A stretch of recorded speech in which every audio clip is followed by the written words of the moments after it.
একবার চোখ বন্ধ করে 1 সেকেন্ড ভাবেন, আজ আমরা যাদের রুহের মাগফিরাত কামনা করলাম, এই 20 বছরের ব্যবধানে, 30 বছরের ব্যবধানে, 10 বছরের ব্যবধানে, 50 বছরের ব্যবধানে আবার এর পরের লোকেরা আমাদের রুহের মাগফিরাত কামনা করে। এটা কি পরিমাণ বাস্তবতা, কি পরিমাণ বাস্তব! এটাকে অস্বীকার করার, না বুঝার কিছুই নাই, মৃত্যুকে না বুঝার কিছুই নেই। কারণ এত বেশি জলজ্জান্ত আল্লাহ তাআলা এটা আমাদের সামনে দেখাইছেন, এত মানুষের মৃত্যু আল্লাহ আমাদের সামনে দেখাইছেন, এটাকে অস্বীকার করার, না বুঝার কিছুই কিছুই নেই। গাফেল সন্তান কোনো কিছুতেই যাকে কোনো আসর করে না। আহা, আপনারা জানেন না, আপনাদের এক এক ছেলের অবস্থা হলো কলিজাটা পাথর হয়ে গেছে, কোনো কিছুই তার কলিজা নাড়ায় না।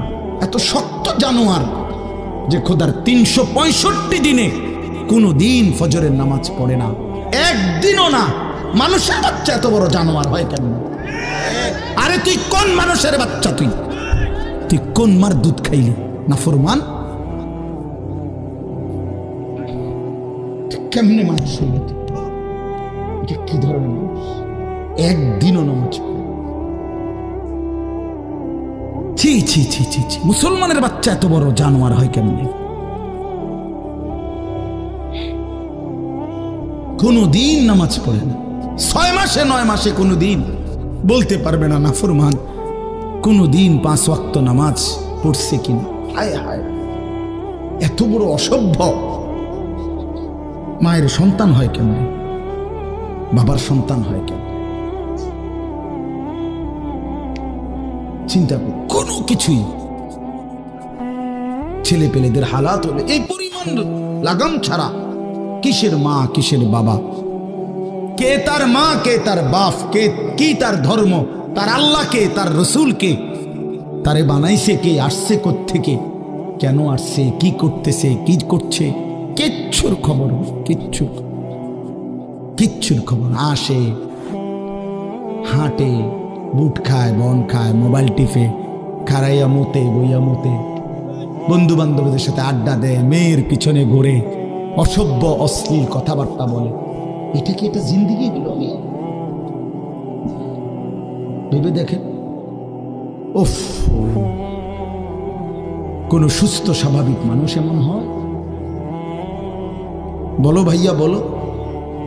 রাগ করো না বাপ, কে তোমা করে মনে করাই দিবে? কেউ মনে করে। বাবা আমারও ফিকির শেষ, শুধু টাকা রোজগারের ফিকির।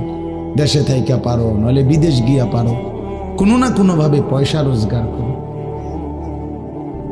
টাকা রোজগার করলে মা বাপ খুশি, টাকা রোজগার না করলে না অখুশি, খালাস। এরপরে ইমান আছে কিনা, ইসলাম আছে কিনা, নামাজ আছে কিনা, কোরআন আছে কিনা, আল্লাহ চিনে কিনা, হালাল হারাম কিনা, জায়েজ না জায়েজ না, এত কিছু আমার দরকার।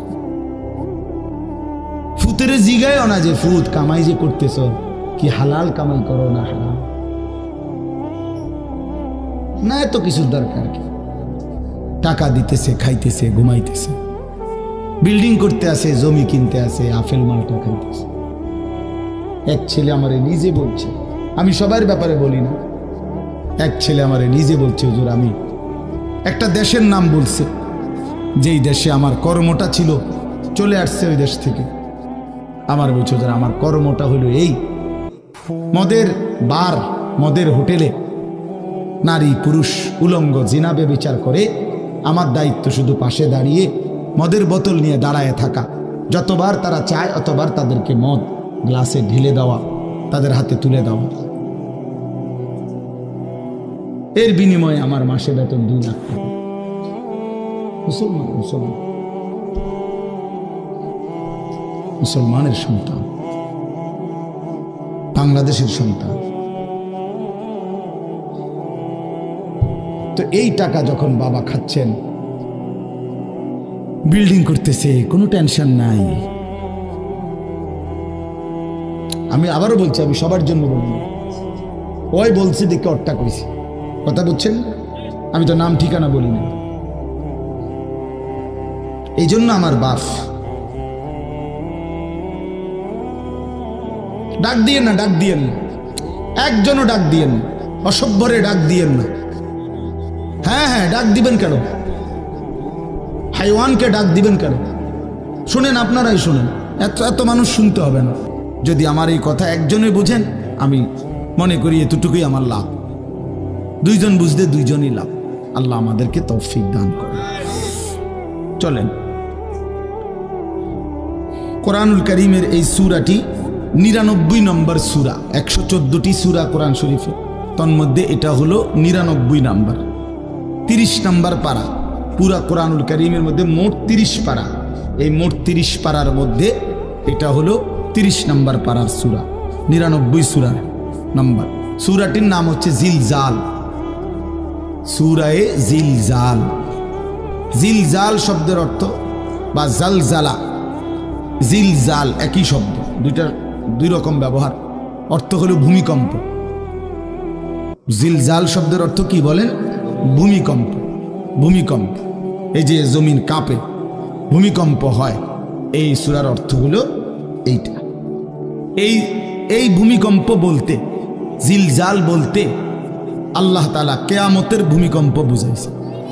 পৃথিবীতে এমনিতে প্রতিনিয়ত মাঝে মধ্যে বিভিন্ন এলাকা ভেদে, অঞ্চল ভেদে ভূমিকম্প হয়। হ্যাঁ, আধা মিনিট, 30 সেকেন্ড, 40 সেকেন্ড, 50 সেকেন্ড, কিংবা তার চাইতে সামান্য কম বেশি এরকম সময় ভূমিকম্প হয়। এতেই বহু ক্ষয়ক্ষতি হয়। যখনই যেখানে কোথাও ভূমিকম্প হয়, তো সেখানে অনেক ক্ষয়ক্ষতি হয়, ঘর বাড়ি বিভিন্ন কিছুর অনেক ক্ষতিগ্রস্ত হয়। কিন্তু আল্লাহ তাআলা বলেন একটি চূড়ান্ত ভূমিকম্প আছে, যেই ভূমিকম্পটা যখন হবে তখন একসাথে আল্লাহর সৃষ্টি পুরাটা জমিন একসাথে ভূমিকম্প, এবং সেটা কতক্ষণ থাকবে সেটা আল্লাহই জানে, সেটা আল্লাহই জানে। এরকম ভূমিকম্প হবে, আর সেই ভূমিকম্পটা হলো কিয়ামতের ভূমিকম্প। অর্থাৎ এই পৃথিবী ধ্বংস করার জন্য আল্লাহ তাআলা তার গোটা সৃষ্টি জগৎকে মউত দিবেন। মৃত্যু দুই রকমের, একটা হলো ব্যক্তিগত পৃথক একক মৃত্যু, আরেকটা হলো গোটা আলমের মৃত্যু। সবার যখন পৃথক মৃত্যু হয় তো এটারে বলে মউত, আর গোটা পৃথিবীর যখন আল্লাহর সৃষ্টি সবটার যখন একসাথে মৃত্যু হবে সেটারে কয় কিয়ামত। সেটাই কিয়ামত, ওইটাও একটা মৃত্যু। আসমানের মউত হবে, জমিনের মউত হবে, সূর্য চন্দ্র গ্রহ নক্ষত্রের মৃত্যু হবে, অর্থাৎ সব কিছু শেষ হবে। তো এই যে কিয়ামত, এটা আমাদের ঈমানের অংশ, এটা হবেই হবে, এটা হবেই হবে। আখিরাত, কিয়ামত, এই পৃথিবী একদিন ধ্বংস হবে, শেষ হবে, এটা কোরআনুল কারীমের অসংখ্য আয়াতে আল্লাহ তাআলা বলছেন, বারবার বলছেন, বারবার, যে বান্দা যত সুন্দরী তোমার কাছে লাগে দুনিয়া, যত আকর্ষণীয় মনে হয় না কেন দুনিয়া, একে তো তুমিও থাকবে না, একে তো দুনিয়া নিজেই থাকবে। দুটোটা মনে রাখবে, না তুমি থাকবে স্থায়ী, না দুনিয়া থাকবে স্থায়ী, কোনোটাই না। তুমিও মৃত্যুবরণ করবা, একদিন দুনিয়ারও মৃত্যু হয়ে যাবে, দুনিয়ারও মৃত্যু হয়ে যাবে। প্রতিটা মানুষকে মরতে হবে, এটা আমরা সবাই জানি। কুল্লু নাফসিন যায়িকাতুল মাউত, সমস্ত আত্মা, সমস্ত প্রাণ, আল্লাহ তাআলা বলেন মৃত্যুর স্বাদ গ্রহণ করুন, মৃত্যুর স্বাদ গ্রহণ করুন। কুল ইন্নাল মাউতাল্লাযী তাফিরুনা মিনহু ফাইন্নাহু মুলাকীকুম। আল্লাহ তাআলা বলেন, হে নবী আপনি বলে দেন, ও দুনিয়াবাসী, মৃত্যু থেকে তোমরা যেখানেই পলায়ন করো না কেন, মৃত্যু তোমাদের সাথে সেখানে গিয়েই নিজেই মোলাকাত করুন, সাক্ষাৎ করুন। তুমি ডাকতে হবে না, মৃত্যু নিজেই আসো, মৃত্যু নিজেই আসো। আইনামা তাকুনু ইউদরিকুমুল মাউতু ওয়ালাউ কুনতুম ফি বুরুজিম মুশাইয়াদা। আল্লাহ বলে, তুমি যদি এমন একটা বিল্ডিং বানাও, ঘর বানাও, যে ঘরটা অনেক উঁচা, যে ঘরটার উপর দিয়া কেউ ভিতরে ঢুকতে পারবে না, যে ঘরটার মধ্যে একটা ছিদ্র নাই, একদম আটকানো, তো এরকম একটা ছিদ্রবিহীন সুউচ্চ ঘরও যদি তুমি বানিয়ে তার ভেতরেও তুমি আশ্রয় নাও, তো ইউদরিকুমুল মাউতু, মৃত্যু তোমার সেখানেই পৌঁছে। তোমার সেখানেই পৌঁছবে। প্রিয় ভাই আমার, বন্ধু আমার, নওজোয়ান সাথীরা আমার, মৃত্যু এক অনিবার্য বাস্তবতা, চিরন্তন বাস্তবতা। এটা গ্রহণ করতেই হবে। হাসলেও মরতে হবে, কাঁদলেও মরতে হবে, সুখেও মরতে হবে, দুঃখেও মরতে হবে। রাজপ্রাসাদ আর অট্টালিকার মানুষটাও মরে যাবে। জীর্ণ কুটিরে যে লোক থাকে, হ্যাঁ, সেই লোকটাকেও মরতে হবে। জীবনে কোনোদিন দুঃখ দেখে নাই যে সেও মরে যাবে, জীবনে কোনোদিন সুখ দেখে নাই যে সেও মরে যাবে, সব মরে যাবে। এটাই সত্য, এটাই বাস্তবতা। অতএব মৃত্যু এক অনিবার্য বাস্তবতা, এটা গ্রহণ করতেই হবে। এটা যদি আমরা মনে রাখি, আমাদের জীবন অনেক সুন্দর হতো, অনেক সুন্দর হতো। রাসূলুল্লাহ সাল্লাল্লাহু আলাইহি ওয়াসাল্লাম বলছেন, আকসিরু যিকরা হাযিমিল লাযযাত ইয়ানি আল মাউত। আল্লাহর নবী বলেন, আমার উম্মত তোমরা বেশি বেশি ওই জিনিসটা স্মরণ করো যে জিনিস তোমাদের সমস্ত স্বাদ, আনন্দ, আহ্লাদ চিরতরে মিটায় দেবে, তোমারে চিরস্তব্ধ করে দেবে। জলজ্জান্ত মানুষটা আমাদের সামনে হাঁটতো, চলতো, উঠতো, বসতো, ঘুরতো, ফিরতো, হ্যাঁ, সেই মানুষটা মনে করেন আমার চোখের সামনে নাই, তার লাশ আমার সামনে। আহা, সেই লোকটা স্তব্ধ। পৃথিবীর কত মানুষ কত আওয়াজ করতেছে, কত শোরগোল করতেছে, কিন্তু এই লোকটা হাতও নাড়ে না, পাও নাড়ে না, চোখও মেলে না, আর কিছুই করে না। এ কি আশ্চর্য বিষয়! চোখের সামনের এই মানুষটা নাই, কি হলো তার? কে তারে থামাই দিল? কে তারে স্তব্ধ করে দিল? এ তো আমার মতো ঘুরতো, ফিরতো, হাঁটতো।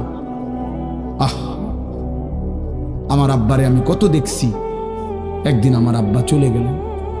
আমার দাদারে আমি কত দেখছি, আমার দাদা একদিন চলে গেলেন। আমার জ্যাঠারে আমি দেখে আসছি, দোয়া করে আসছি, ফু দিয়ে আসছি। এক সপ্তাহ পরে দাদ জ্যাঠা ইন্তেকাল করলেন। আবার এক সপ্তাহ পরে আমি গিয়া জ্যাঠার জানাজা পড়াইছি। এই তো বাস্তবতা। যুবক ভাই, তুমিও মনে রাখো, বয়স্ক বাবা আপনিও মনে রাখেন। হাসান বসরি রহমতুল্লাহ আলাই একজন বড় বুজুর্গ ছিলেন। উনি বলতেন, তিনি যখন কোনো যুবককে দেখতেন আর বয়স্ক দেখতেন, তো তিনি যুবকদেরকে বলতেন, ইয়া মা'শারাশ শাবাব ইন্না যারআ কাদ তুদরিকুহুল আহাতু ক্বাবলা আন ইয়াবলুগা। তিনি উপদেশ দিতেন, হে যুবকগণ শোনো, সব ফুল, সব ফল, সব গাছ চারা পরিপক্ক পাকা পর্যন্ত পৌঁছায় না, তার আগেই অগণিত ফুল, অগণিত ফল, অগণিত চারা গাছ ঝরে যায়। এটা উনি মনে করাইতেন মৃত্যুর কথা। উনি এটা বুঝাইতেন, যুবক তুমি দেখো, একটা আম গাছের মধ্যে যতগুলো মুকুল ধরছে ফুল, সবগুলো আম হয় না। যতগুলো আম ধরছিল ছোট ছোট, সবগুলো বড় পাকা পর্যন্ত যায় না, তার আগেই ঝরে যায়। ঝরেই যায় বেশি, থাইকা যায় অল্প। তার মানে যুবক, কিশোর, তরুণ এই বয়সেই মৃত্যু হয় বেশি, বৃদ্ধ পর্যন্ত পৌঁছে কম। পুরা বাড়িতে অনেক সময় এমন হয় একজনও বয়স্ক লোক নাই, একজনও নাই। আমার ঘর, আমার বাপ চাচাদের যে ঘর, সেখানে আপনার এখন আমার চাচাতো ভাই, জ্যাঠাতো ভাই, আমার ভাই বেরাদর সব মিলাইয়া আমাদের ছেলে পেলে ভাই বাতিজা মিলে না হয়তো 60-70 জন আছি আমরা, কিন্তু আমাদের একজনও বয়স্ক লোক নাই। আমার দাদাও নাই, দাদিও নাই, জ্যাঠাও নাই, চাচাও নাই, আমার আব্বাও নাই, কেউ নেই। তাইলে কেন এমন হলো? তাহলে বোঝা গেল অধিকাংশই ঝরে যায়, কবরে চলে যায়, মৃত্যু হয়ে যায়। এই জন্য ধোঁকা না খাওয়া। আরেকটা হলো, বয়স্ক লোককে দেখলে উনি বলতেন, হাসান বসরি রহমতুল্লাহ আলাইহি, ইয়া মা'শারা শুয়ুখ, হে বৃদ্ধগণ। উনি তাদেরকে জিজ্ঞাসা করতেন যে, মা ইউনতাজারু বিসসারআই ইযা বালাগা, যখন কোনো ফসল পাইকা যায় তখন আর বাকি থাকে কি? কি বাকি থাকে? কাটা। কথা বলে না, কি বাকি থাকে? ক্বালু আল হাসাদ, বা কাটাটা বাকি থাকে, পাইকা তো গেছে।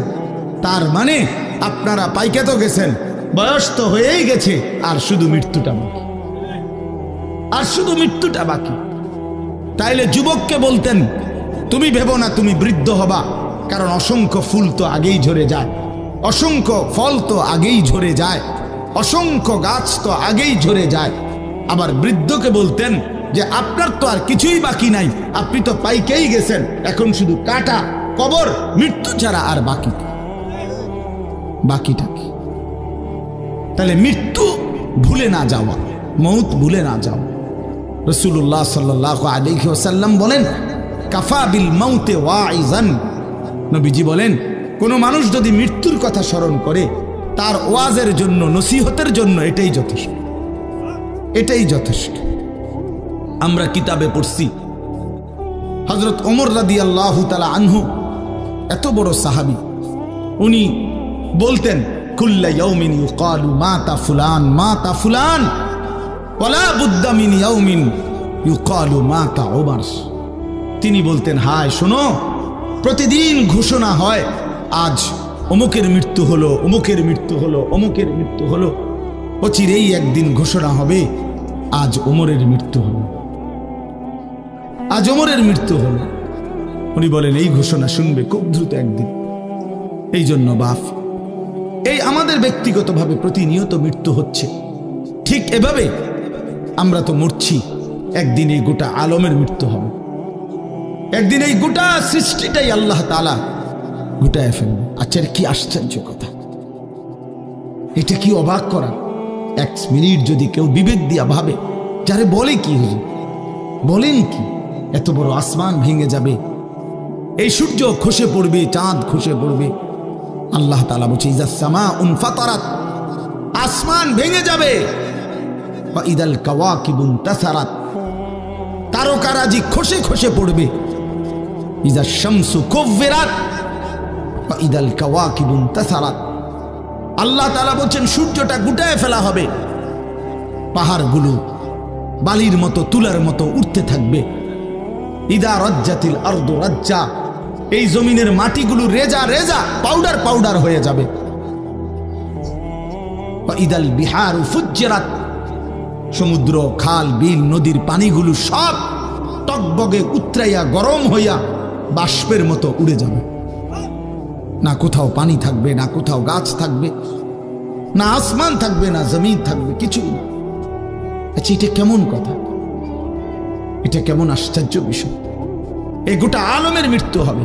আল্লাহ তাআলা কোরআনুল কারীমে বিশ্বাস করেন, অসংখ্যবার এই কথা এটা বলছে, এটা হবেই হবে।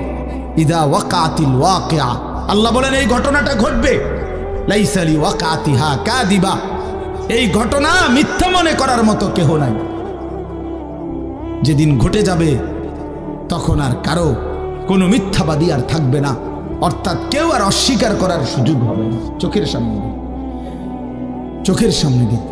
কোরআন শরীফে একটা সূরা আছে, সূরা হজ। ওই যে আমরা হজ করি না, এই হজ সূরাটার নাম। এই সূরার শুরুতে আল্লাহ তাআলা এই পৃথিবী ধ্বংসের, কিয়ামতের একটা সাংঘাতিক বর্ণনা দিয়েছেন।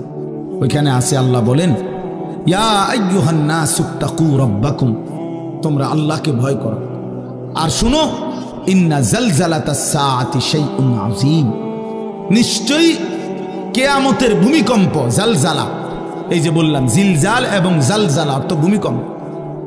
আল্লাহ বলেন কিয়ামতের ভূমিকম্প, ইসরাফিল যখন ফু দিবে, আমার এই পৃথিবী যখন ভাঙতে শুরু করবে, এই সৃষ্টি জগৎ পুরাটা যখন আমি আল্লাহ গুটায় ফেলবো, ওয়াসসামাওয়াতু মাতবিয়াতুম বিয়ামিনি, আল্লাহ বলেন 7 আসমান আমি আল্লাহ তাআলার হাতের মধ্যে গুটায় ফেলবো,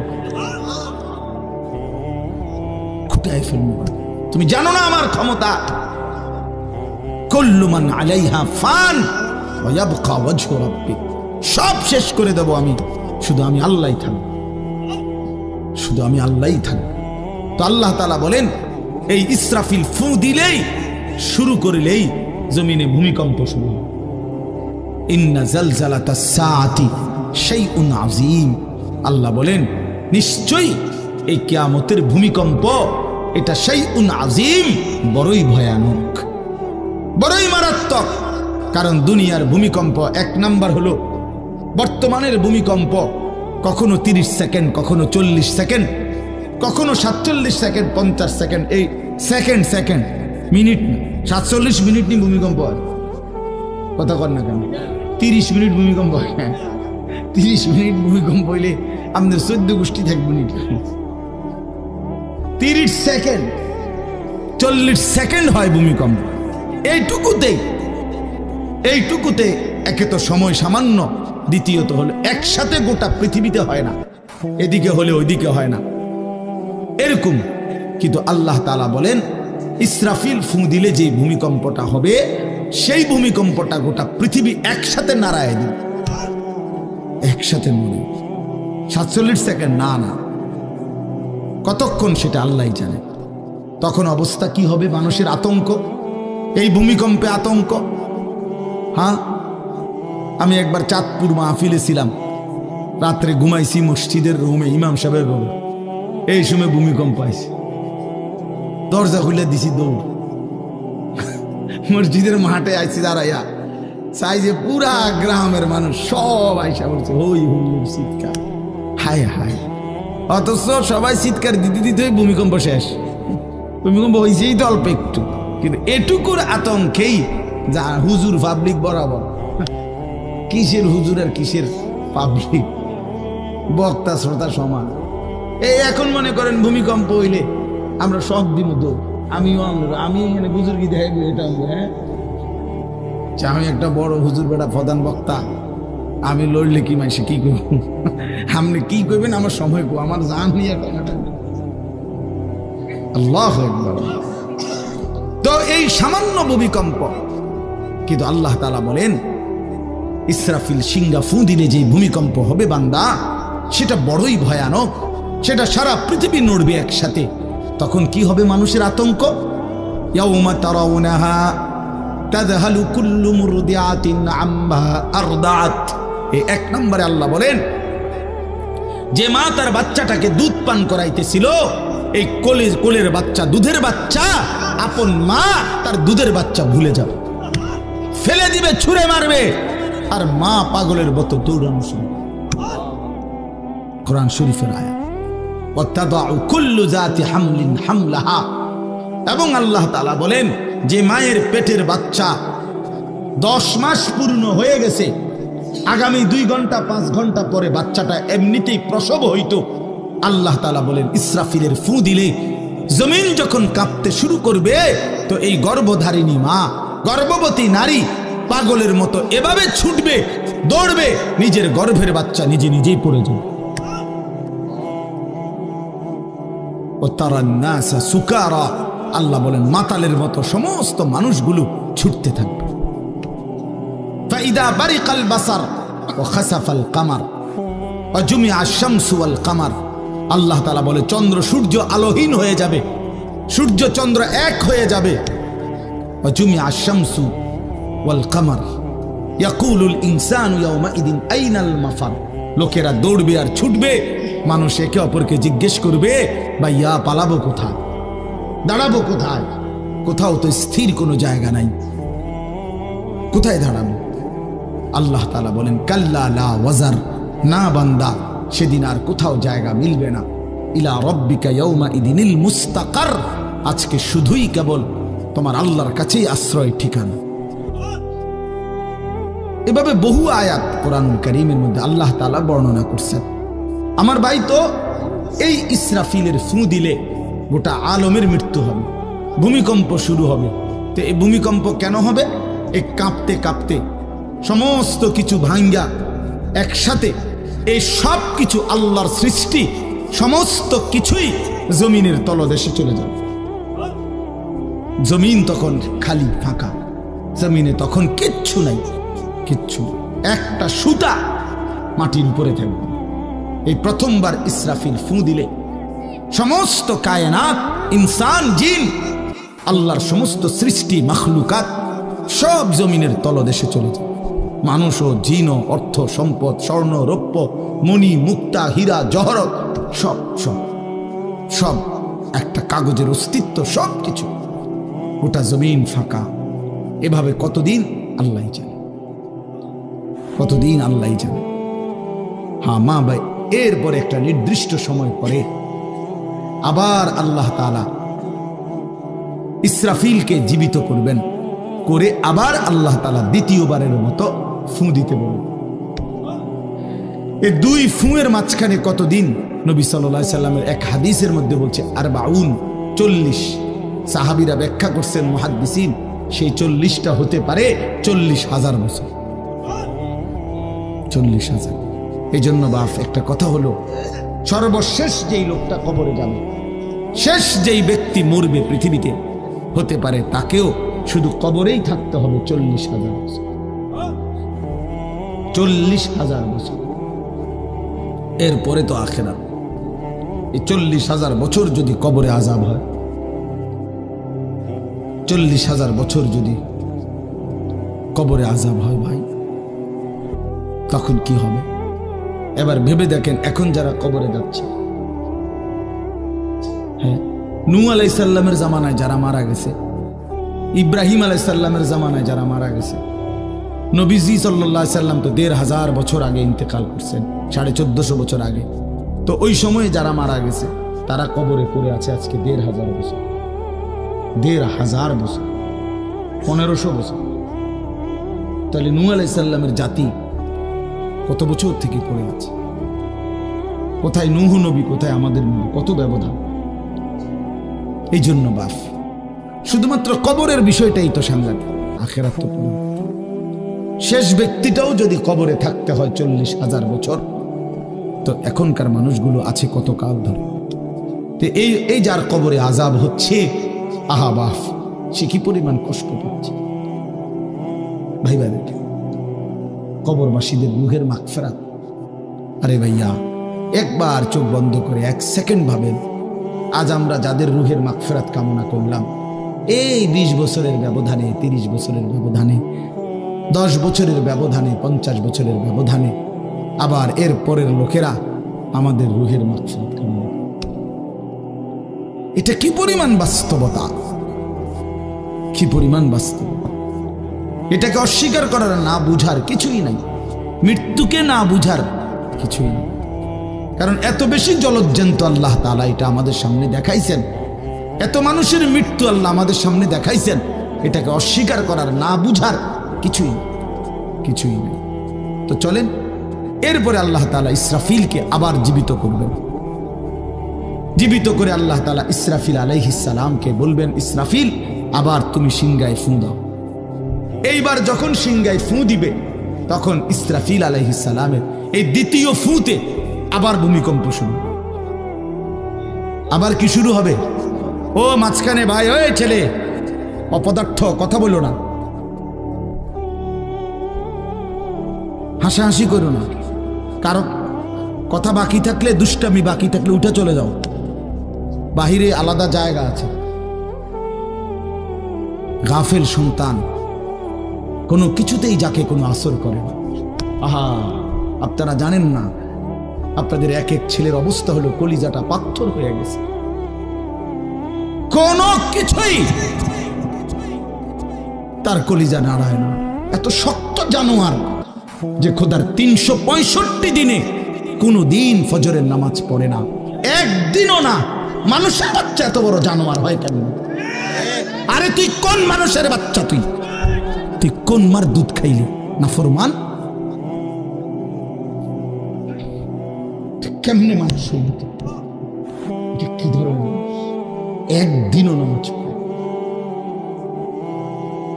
ছি ছি ছি ছি ছি, মুসলমানের বাচ্চা এত বড় জানোয়ার হয় কেমনে?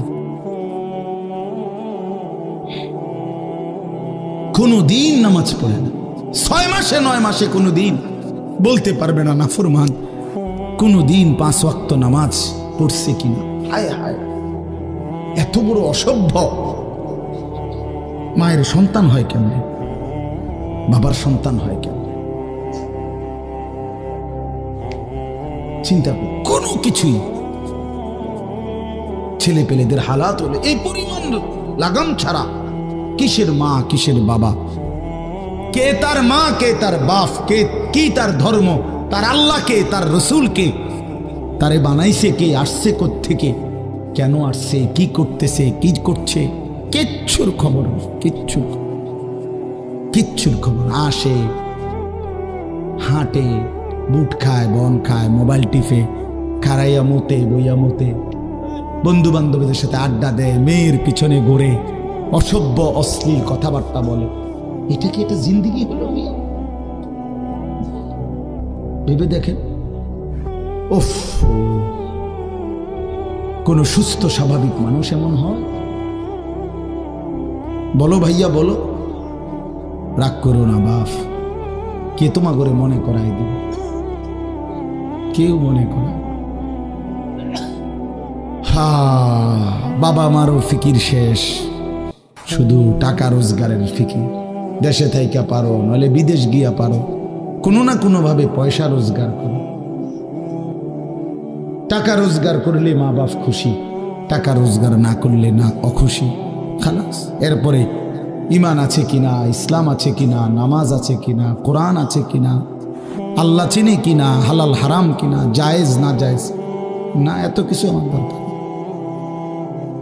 ফুতেরে জিগায়ও না যে ফুত কামাই যে করতেছ, কি হালাল কামাই করো না হারাম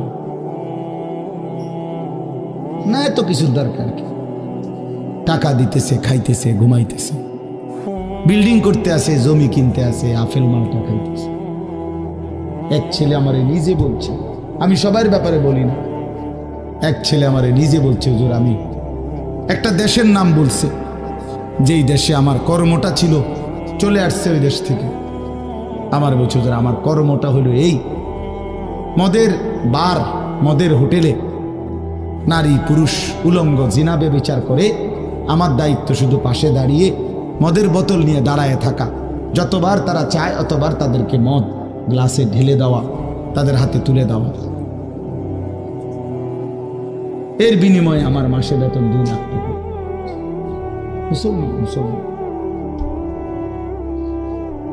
মুসলমানের সন্তান, বাংলাদেশের সন্তান। তো এই টাকা যখন বাবা খাচ্ছেন, বিল্ডিং করতেছে, কোনো টেনশন নাই। আমি আবারও বলছি, আমি সবার জন্য বলি না, ওই বলছি দেখে অট্টা কইছি, কথা বুঝছেন? আমি তো নাম ঠিকানা বলি না। এই জন্য আমার বাপ, ডাক দিয়েন না, ডাক দিয়েন না, একজনও ডাক দিয়েন না, অসভ্যরে ডাক দিয়েন না। হ্যাঁ হ্যাঁ, ডাক দিবেন কেন? হাইওয়ানকে ডাক দিবেন কেন? শুনেন, আপনারাই শুনেন, এত এত মানুষ শুনতে হবে না, কোনো অসুবিধা নেই, কোনো অসুবিধা নেই। আমি তো এটাই বুঝাইতে চাইতেছি, প্রত্যেকটা মানুষ আজকে মুসলমান, আমরা ঘর দেখায়, ফার্নিচার দেখায়, বিল্ডিং দেখায়। হুজুর দোয়া করেন, ঘরটা করছি, হুজুর দোয়া করেন। কিতা দোয়া করতে হবে না, কিতা দোয়া করতে, বিল্ডিং এর দোয়া কিতা? আবার ইট বালুর লেগে দোয়া করে লাভ কি বেড়া? হুজুর মোটরসাইকেল কিনছি, হুজুর দোয়া করে দেন। কিতা দোয়া করতে? কি মোটরসাইকেলের দোয়া কিতা? আবার আজীব লাগে না? বাস্তব এগুলো ছাদ ডালাই দিন আজকে, হুজুর কিন্তু দোয়া করে দেন, ছাদ ডালাই দোয়া। হ্যাঁ, ওটা ছাদ ডালাই করে, ওটার ফুতে মোবাইলে অশ্লীল উলঙ্গ ছবি দেখে। ওটার সন্তান উনি দাঁড়াইয়া রয়েছে মিস্ত্রির সামনে, ওনার গাম বাইয়া বাইয়া পড়তেছে ছাদ ডালাইয়ের দিন, আর অসভ্য জানোয়ার সন্তান বন্ধুদের সাথে উলঙ্গ ছবি দেখতেছে। ওই জানোয়ারের জন্য উনি ছাদ ডালাই দিতেছে, ওই হাইওয়ানের জন্য উনি ঘর করে দিয়ে যেতেছে। উনি কবরে জায়গা ঘর করে দিয়ে গেছে, এর জন্য ঘর করলেন? ছি ছি ছি ছি ছি। আমার দেওয়া ঘরে আমার কষ্টের কমাইয়ে এখানে বসে বসে রঙিন ছবি দেখবে, উলঙ্গ দৃশ্য দেখবে ঘরে শুয়া শুয়া সারা রাত। এর জন্যই আমার জীবনের এই অর্জন, এই ছিল আমার উপার্জনের উদ্দেশ্য। আহ, কতবার বললে বুঝবেন? কেমনে বললে বুঝবেন? কারে বললে বুঝবেন? আল্লাহ মাফ করে দেন। চলেন বাপ, তো বলতেছিলাম আল্লাহ তাআলা ইসরাফিল আলাইহিস সালামকে বলবেন আবার ফু দাও। তো তিনি দ্বিতীয়বারের মতো ফু দিলে জমিন আবার ভূমিকম্প শুরু হবে। এই ভূমিকম্পে জমিন কাঁপতে কাঁপতে এইবার জমিনের তলদেশে ওই প্রথমবার ফু দেওয়াতে ভূমিকম্প কাঁপতে কাঁপতে সব উপরে যা ছিল সব নিচে চলে গেছে। মনে আসেনি এটা কইছি? তাহলে উপরটা কি? ফাঁকা। এইবার নিচে যা ছিল সব উপরে চলে আসবে। এই আসলেই এটা হাসরের মাঠ। সমস্ত নিচের জিনিস যা কিছু, একেবারে মানুষ, গরু, ছাগল, হাঁস, মুরগা, জিন, ইনসান, গদ, দুয়ার, বাজার, ব্যবসা, দোকান, টাকা, হীরা, জহরত, মণি, মুক্তা, টাকা পয়সা, অর্থবিত্ত, সব সোজা কথা জমিনের তলদেশের সব কিছু জমিনের উপরে উঠে আসবে। এই উঠে আসলেই এইটা হাসরের মাঠ। এইটা, এই হাসরের মাঠ কোনটা জানেন?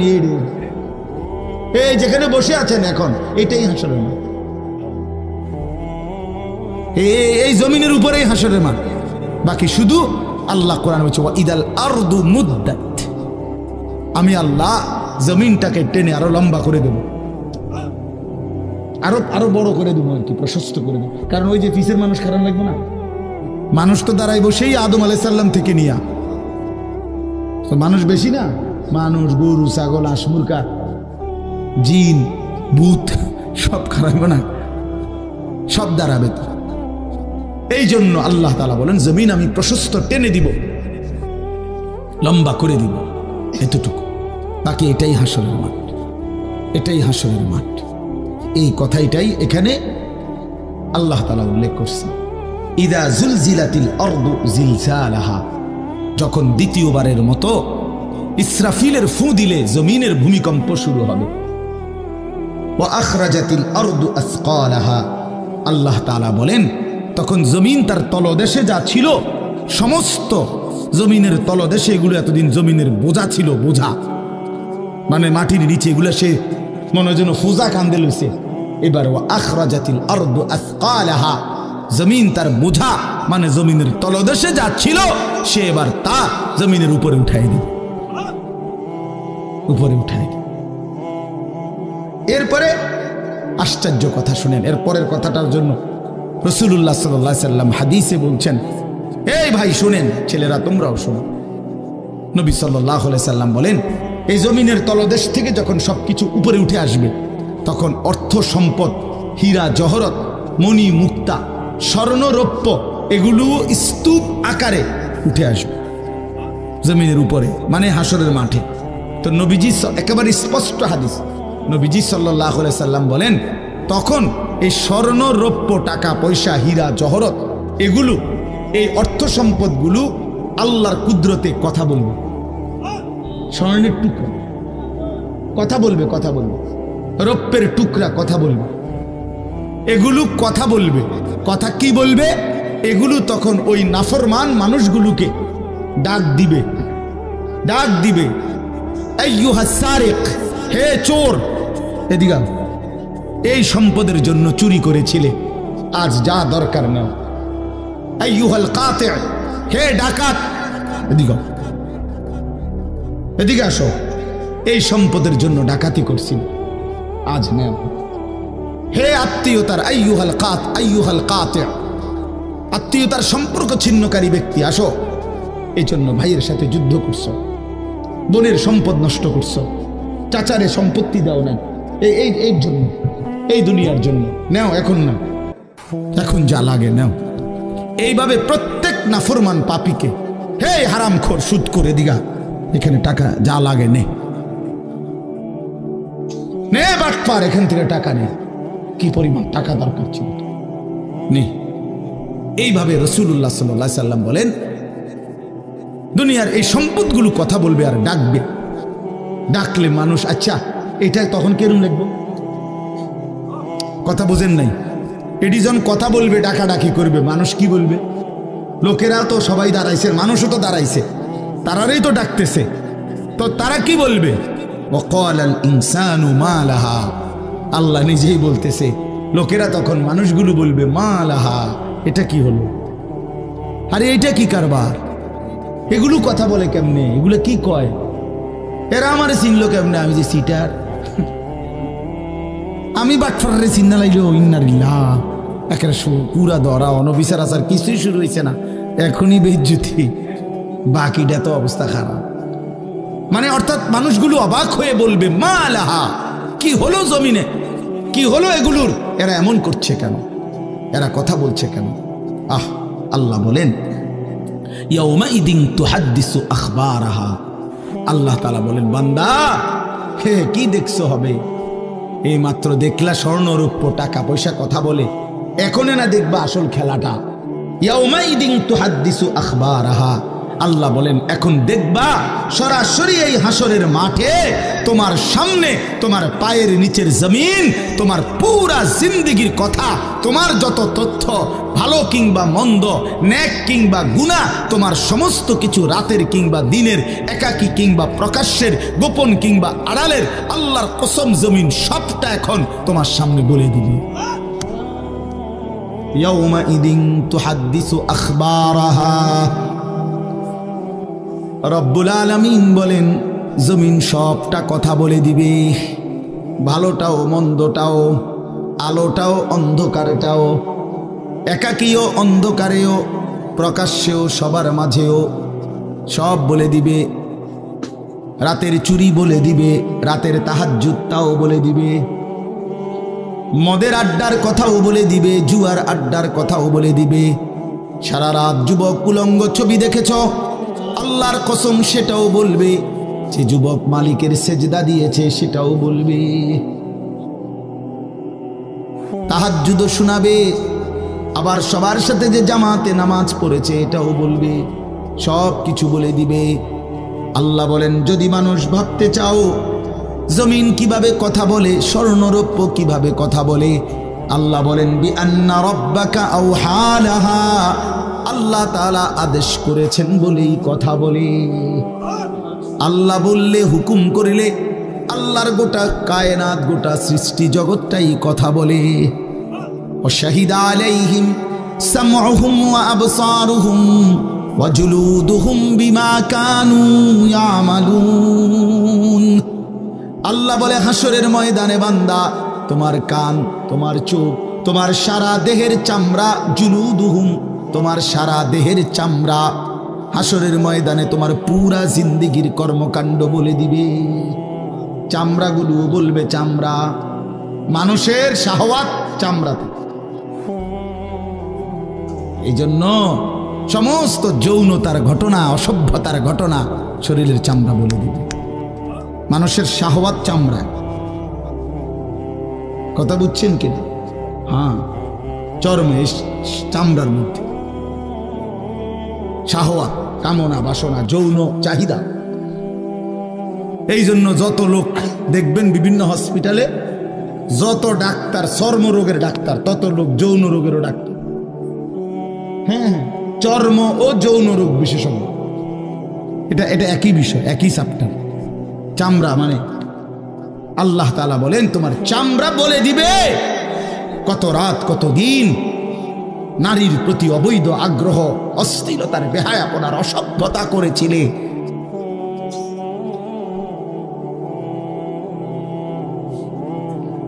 হায় হায়, বিআন্না রাব্বাকা আওহা লাহা, আল্লাহ বলেন আমি আল্লাহ হুকুম করেছি বলে কথা বলি। এই জন্য আল্লাহ হুকুম করিলে চামড়াও কথা বলে, কানেও কথা বলে। এখন কি কানে কথা বলে? কিন্তু সেদিন বলল চোখেও কথা বলল। এখন চোখ কথা বলে না, মানে সবকিছুর জবান খুলল, সবকিছুর। আপনারা বলেন আমরা তো মনে করি জিহ্বায় কথা বলে, না, জিহ্বায় কথা বলে না, আল্লাহর হুকুম হইলে কথা বলে।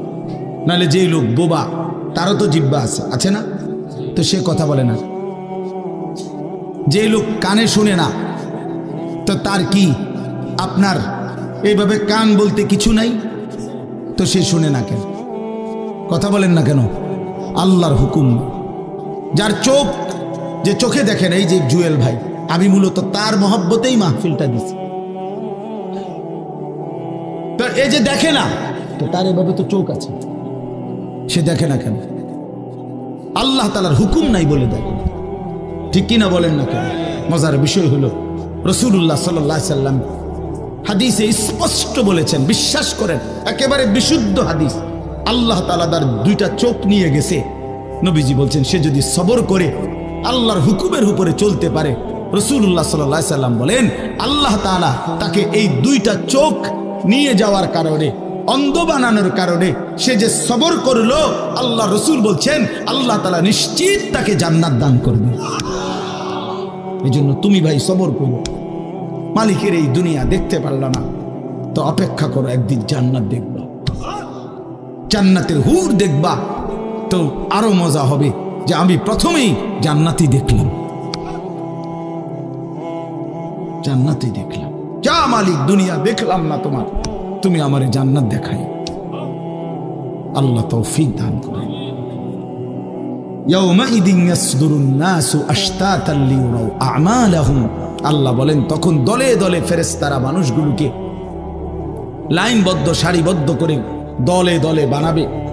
লোকেরা পরস্পর, প্রত্যেকটা মানুষকে ফেরেশতারা আলাদা আলাদা গ্রুপ বানিয়ে দেবে হাসরের ময়দানে। তখন প্রত্যেকে এই গ্রুপে গ্রুপে দলে দলে লিউরাউ আমালাহুম, নিজেদের আমলনামা, নিজেদের আমল দেখবার জন্য সামনে এগিয়ে যাবে। অর্থাৎ প্রত্যেককে তার আমলনামা দেখবার জন্য, দেওয়ার জন্য নির্দিষ্ট জায়গায় নিয়ে আসবে। নেওয়ার পরে সেখানে প্রত্যেকের ফাইল, প্রত্যেকের খাতা আমলনামা তার হাতে তুলে দেওয়া হবে। দিলেই সে দেখবে। আল্লাহ বলতেছেন ফামান ইয়ামাল মিসকালা যাররাতিন খায়রান ইয়ারা, এক বিন্দু, এক অণু পরিমাণ, পরমাণু পরিমাণ, সামান্য থেকে সামান্য পরিমাণও নেকি, কল্যাণ, তাও তুমি দেখতে পাবা। ওমান ইয়ামাল মিসকালা যাররাতিন শাররান ইয়ারা, বিন্দু থেকে বিন্দু মন্দ যা করেছিলে তাও তুমি দেখতে পাবে।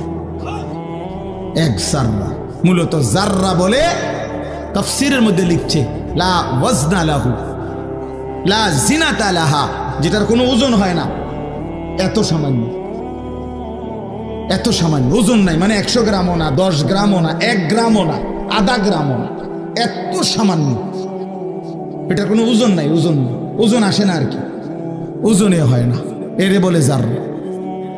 তাফসীরের মধ্যে লিখছে কোনো ব্যক্তি, হযরত আব্দুল্লাহ ইবনে আব্বাস বলেন কোনো ব্যক্তি যদি মাটিতে এমনি হাত মারে, মানে হাত লাগাই আবার উঠাই লাইছে, তখন এই যে বালুগুলো লাগছে, এই বালুর যেগুলো হাত থেকে ঝরে পড়ে কণা, এগুলো তার চাইতে সামান্য এক জাররা। আমার উস্তাদ বলছিলেন ছাত্র জীবনে আমাদেরকে যে মানুষ যে কাপড় ধুইয়া চিপে, কাপড় এমনি চিপ্পা রোদ্রে দেয় না, মানে চিপ্পাই তো ফানি ফালায়, তো কাপড় চিপ্পা সাইরা মানুষের একটা স্বভাব হইল রৌদ্র দেওয়ার আগে এটার একটা ঝাড়া মারে, লুঙ্গিটারে একটা আগে কি মারে, ঝাড়া দিয়া এরপরে দেয়। এই যে লুঙ্গিটা ঝাড়া দিলে যে ছোট্ট ছোট্ট পানির ফোঁটা ছিটকাইয়া পড়ে, এই ফোঁটা এগুলো পিচ্ছি পিচ্ছি, এগুলো এক একটা জাররা অথবা তার চাইতে ছোট, এটার ওজন আসবে না, এটা 1 গ্রামও হবে না, আধা গ্রামও হবে না। এই সামান্য ভালোটাও তুমি দেখবা, মন্দটাও দেখবে। কেমনে আড়াল করবেন ভাই? নিজেকে আড়াল করবেন কেমনে বাপ? যুবক তুমি কেমনে আড়াল করবা? কোরআন শরীফে আছে, আল্লাহ বলেন ইয়াউমা তুবলাস সারাইর, বান্দা আমি হাসরের ময়দানে তোমার অন্তরের গোপন বিষয়গুলো, যেগুলো কেউ শুনে নাই, তুমিও বলো নাই, বলে দেব। হ্যাঁ, আফালা ইয়ালামু ইযা বু'সিরা মা ফিল কুবুর ওয়া হুসিলা মা ফিস সুদূর। আল্লাহ তাআলা বলেন এই বুকের ভিতরে, অন্তরের ভিতরের যেই কথাগুলো সেগুলো খুলে দেব। এই জন্য আজকে আমার কথা এখানে শেষ। আমি এতটুকু কথাই বলতে চাই, এই 99 নম্বর সূরাটা আমাদেরকে এই কথার সবক দিচ্ছে যে আমরা আমাদের জিন্দেগির 1 সেকেন্ড, একটি নিঃশ্বাস আড়াল করবার সুযোগ নেই। হিসাব দিতে হবে, হিসাব দিতে হবে। 1 মিনিট, 1 সেকেন্ড, 1 পলক, 1 লম্হা, 1 মুহূর্ত আমাদের আড়াল করবার সুযোগ নাই ভাই। ভালোটার প্রতিদানও নিতে হবে, মন্দটারও প্রতিদান নিতে হবে। তাইলে কেন জীবন নষ্ট করব? কেন হায়াত নষ্ট করব?